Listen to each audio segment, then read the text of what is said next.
What's going on, beautiful people? Thank you for tuning in and watching my videos. I appreciate your appreciation. And what I want to talk about in this video is my immigration story, kind of part 3, the last part, okay? And the reason why this will be the last part, simply because I got the citizenship, the Canadian citizenship.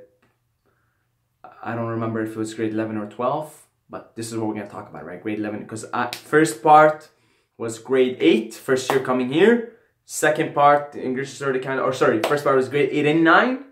Second part, part 2 was grade 10 specifically. And now we're going to go through 11 and 12. And I think it was early grade 12 that I got the Canadian citizenship. So that's going to be the last part of this series, which a lot of you guys have enjoyed. And I keep getting questions, when is part 3 coming out? When is part 3 coming out? So, to keep things connected, if this is the first time you're watching, you haven't watched it, you can probably go into my related videos or something and check out part 2 and part 1. You'll see it somewhere there. YouTube is smart with their algorithm. Essentially, I came to Canada, grade 8, grade 9, we told the story. Grade 10, we told the story. And where we finished off was, I was moving to Ontario, from Alberta to Ontario. And I was leaving my school, which I liked a lot. And we talked about how there was a lot of girls there that I didn't do anything with, that I, still regretted for a long time. And we talk about, like, my first encounter with bodybuilding, with fitness, with wrestling, sports and all. And now it was time to move to a different province. And I was totally against it, as always am. I'm always attaching to the place. If I love something I've sort of learned how to not to, but that was just me naturally, always attaching to something if I like it, if I get comfortable with it. So I was against coming here. I was like, nah, man. And, I heard like stories about, oh, you go to Toronto and there is like gangs and shit. And I would like threaten my parents, right? I'd be like, okay, you guys are moving us out of here into there. Okay, watch. I'm going to go there. I'm going to get in a gang. I'm going to get in a gang.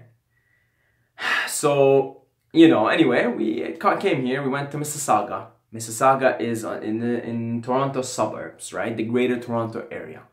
GTA. Greater Toronto Area. So we went to Mississauga, and yeah, that was the beginning, right? I went to school, and the area that we went to, totally the opposite of what I was in grade 10. Grade 10, I was in an area where it was all basically white kids, just upper class white neighborhood, which was cool, and I liked it, and I actually wanted to stay there. Now I moved grade 11. We moved to Mississauga. Mississauga is a very multicultural place, right? And the specific neighborhood that I moved to was mostly brown people and Arabs. Now, interestingly, so my background is from Syria, right? I speak Arabic. Interestingly, when I came here grade 8, grade 9, grade 10, the first 3 years in Calgary, there are Lebanese people there, there are Arabic people there. But I didn't interact with them simply because they weren't there. Right? So, interestingly enough, the first 3 years, I was forced to go on, interact with different people. I interacted with the white kids, with the Mexicans. I talked about my amigos, right? The Mexicans. I interacted with basically different people, right? A lot of South Americans in grade 10. I talked about that too. And yeah, but now, grade 11, I'm like, oh shit, now I get to mix up with my people, quote unquote, right? Again, right? Because the area that I went to, a lot of Arabs, a lot of brown people from India, Pakistan, right? So I went to school. School name is Stephen Lewis. And I remember one thing that I really loved is I was the first guy, the first teenager there to drive a car. And I was so proud of that. And the reason is, in Alberta, you get your license, you're able to drive on the road when you're 16. Very early on. But here in Ontario, you get what's called the G1 when you're 16. G1 is just road test, or not road test, just the written. And then you have to wait another year, 9 months to a year, to actually be able to drive, do your road test. But in Alberta, what happens is I got in Alberta, and I came to Ontario, all I had to do is switch it. So here I am, 16-year-old. Everyone is 16-year-old is still doing their theoretical. They can't even drive for another 9 to 12 months. And here I am driving a car. And I used to love just, you know, sneaking out, telling my parents, can I just have the van? Let me go pick up my sister, you know? I would like volunteer. Let me go pick up my sister from school. And I'd love it, you know, showing up to school, the only teenager with the car, you know? And I felt pretty good. And the other kids were jealous. You know, and I was trying to impress the chicks there too, you know, the guy driving. You know how teenagers are, right? So that was good, but it only lasted for, what, 6 months? Something like that, because then the other kids started driving, bringing their cars too, and so that specialness wore off. The mindset that I was in, because now I'm 16, right? Now I'm getting really like testosterone, I'm growing up, I'm becoming a man, right? The mindset that I was in mostly was, I want to establish dominance, right? So I was big on the whole gangster shit, right? Like, you know, that whole gangster wannabe phase that you go through as a teenager. I was big on that. And I was trying to hang out with kids that were big on that too. So one of the things that I used to do is I used to carry a pocket knife with me. You know, I used to carry a pocket knife with me, and I used to dress like a mobster. I used to dress like a mobster. I used to come to school with, I'll post a picture, I'm sure I'll find a picture where like I'm all dressed up, because I was always all dressed up. I'd come in with shiny shoes, right? Dress pants, fucking those Scarface Tony Montana shirts opened up, right? With the chain coming down, and like hair slicked back, right? Really, really sharp, really sharp. So I was big on that, right? I used to carry a pocket knife with me, and I used to always go around, you know, like basically acting like a tough guy. And I did wrestling, took up wrestling. The coach loved me. He told me, if you had started wrestling at an early age, you're a natural wrestler, which I am. My body type and the way I am, a natural wrestler. Loved me, and I did good. I don't know. Do I have the medal? I know I have the medal somewhere here. I have a medal for one of the tournaments that I went to, and I won a medal. But really, wrestling, man, loved every minute of it. Made great friends there. And one of my friends there, his name was Hasib. He was from Pakistan, and he was a sweetheart. And he passed away later on, you know. Unfortunate thing happened and he passed away. Sweetheart, absolute sweetheart. So perhaps maybe I'll post a picture with him in the thumbnail and maybe give him a shout out. God rest your soul. He's in a better place. He was a sweetheart. And everybody spoke well of him because he was just so kind and beautiful as a person to everyone. But wrestling was amazing. Like, my greatest memories from those 2 years, grade 11, grade 12, were my wrestling years and my bodybuilding, because I really started to get into that shit, grade 11, grade 12. And I had one of the best bench press records, right? I was already benching 2 plates in fucking late grade 11, early grade 12.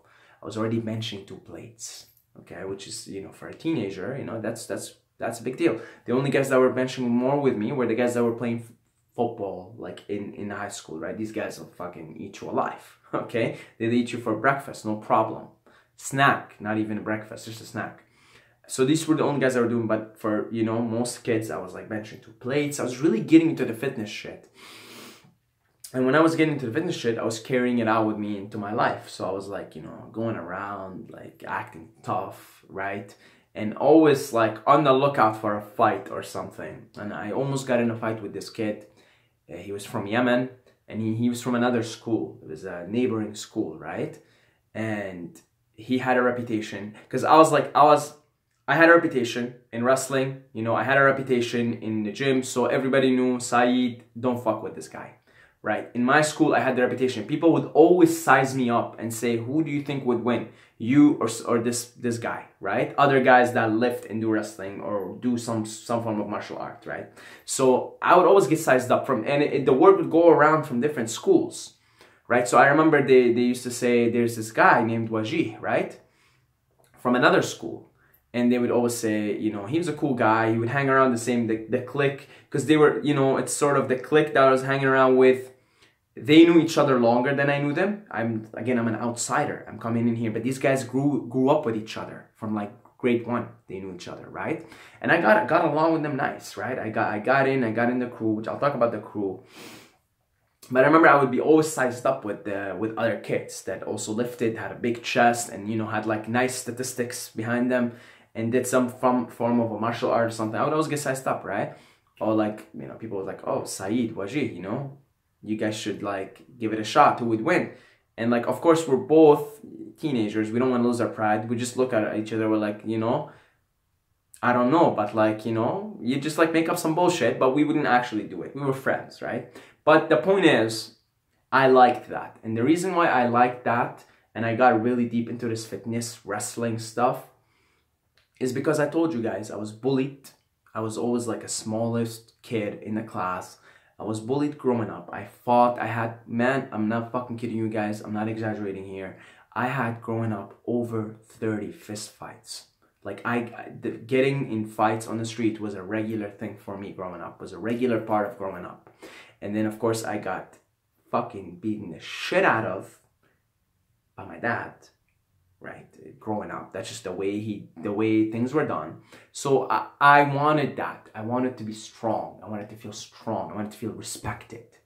You see, because I had to fight for that respect growing up all my life.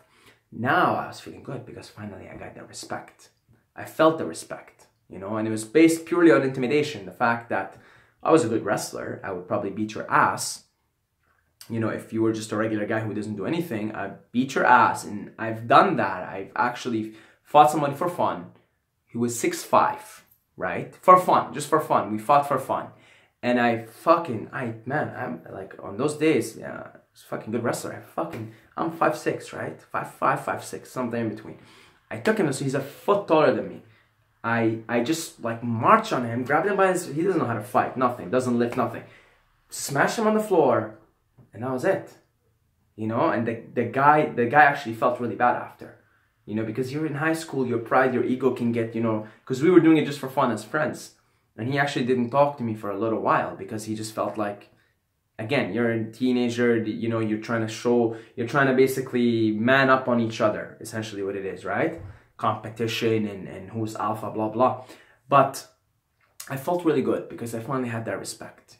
You know, knowing that I not only am I not being bullied anymore, but actually people don't want to fuck with me because of my reputation as like a strong guy, right? That felt good. That felt really good. Felt empowered, definitely. Felt really, really empowered. And this is why any of you guys who gets bullied, who maybe gets bullied inside the house, outside the house, or has to fend for themselves, take up a martial art.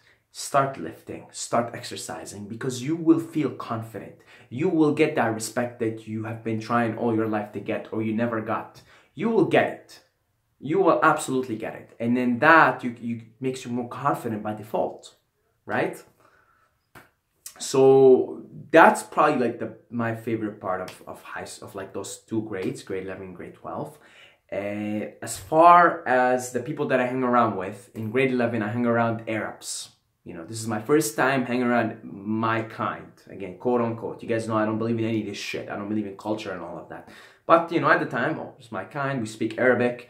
You know, first time. You know, this is my 4th year in Canada. So I hang around with them. And then grade 12, I got to hang around the kids because these Arabs, the reason why we hang around, because it was also their first year here. Funny thing. They came from like Middle East somewhere, right? So like sort of the FOB meeting in grade 11. In grade 12, I changed cliques. I went with the kids that grew up here, right? But they were also not white kids, not Mexicans, nothing like that. They were also like a mix of Indian, Pakistani, and Arabs, right? But they were all, most of them didn't even speak their original language because they were born here. They grew up here together. You know, since grade 1, they knew each other, right? I was a complete outsider, but I sort of, they liked me, they accepted me into the crew. And I took on my role there, and I became, you know, part of the pack. But I realized also it was very negative. It was a very negative pack. Everybody always wanted to shit on each other. Everybody wanted to bring each other down, right? And honestly, in that grade 12, hanging around these kids caused me a lot of low self-esteem, or brought to me, showed me, mirrored to me my insecurities about myself. Because the type of crew that I hang around in grade 12 is the type of crew that will just bust your balls and shit on you all the time. That's just the dynamic of it, right? They were considered the cool kids in the school, right? That's why I wanted to hang around with them, because now I felt cool. People looked at me as cool, right? So when people looked at me as cool, they accepted me, you know? It was the crew that I hang around with in grade 12, the crew that drinks, that smokes weed, right? That type of crew, so the cool kids. But as usually with that, it comes the shitting on each other behavior. So that actually brought a lot of my insecurities to surface. The insecurities were already there.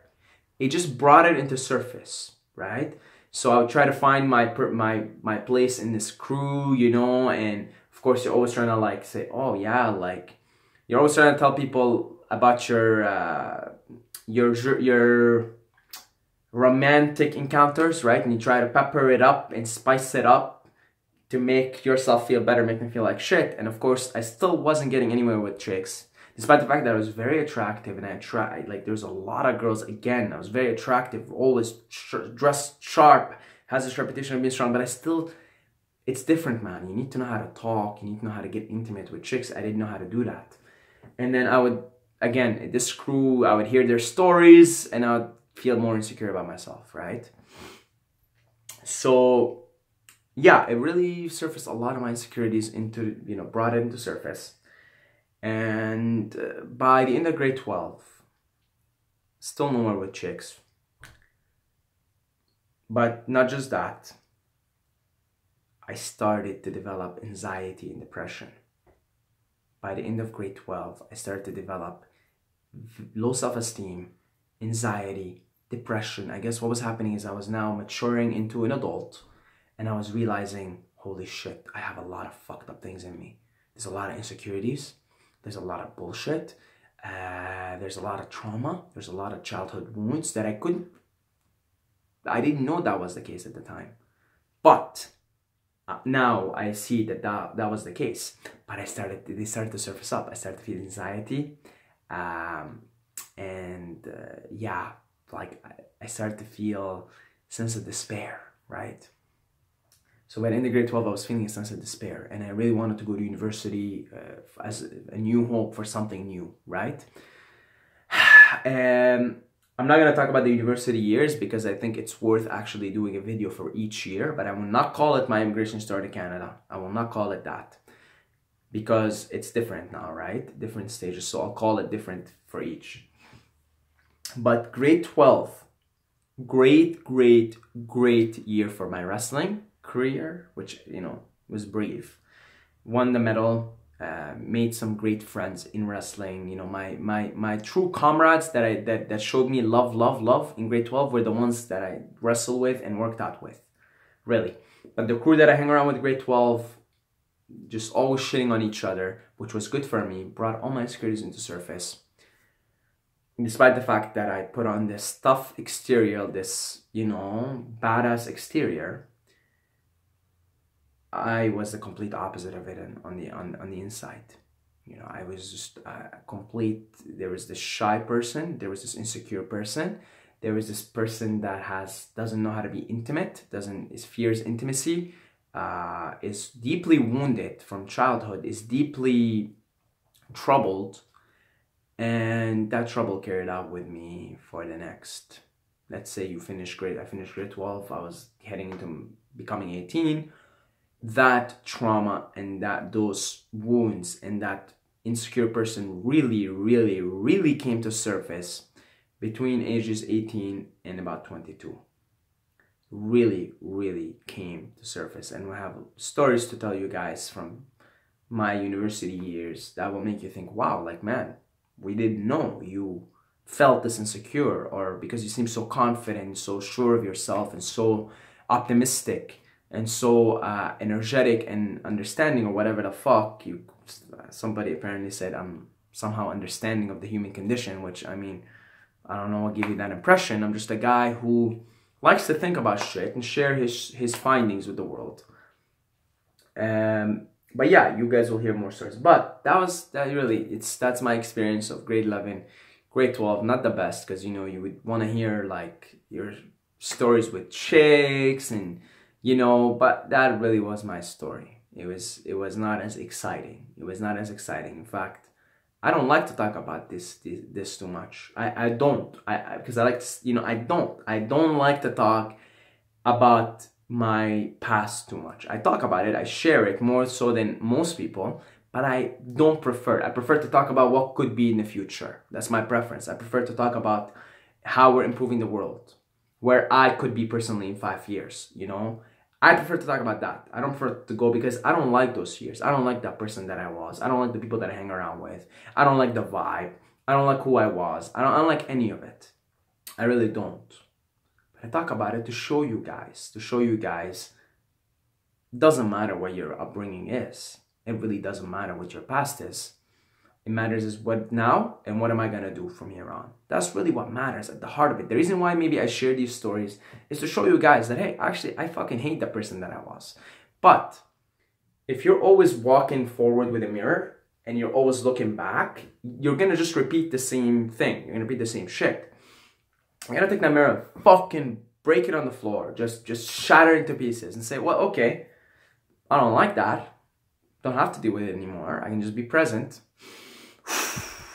What do I want to become now? And this is what gets me excited, right? This is what gets me excited. And I'm glad we're now past this because I don't want to discuss the past too much, right? I don't want to discuss too much. So I'm glad we finally came with this part 3 out.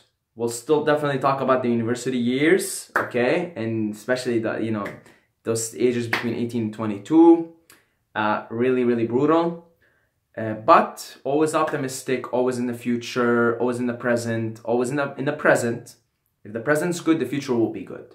Always, I would rather think of what could be and move forward with optimism from there. God bless you all, guys. I love every single one of you. You're all amazing, wonderful beings. Past doesn't matter, only the present and what we can do with it moving forward. And as always, don't forget to subscribe or you're gonna sleep with the fishes.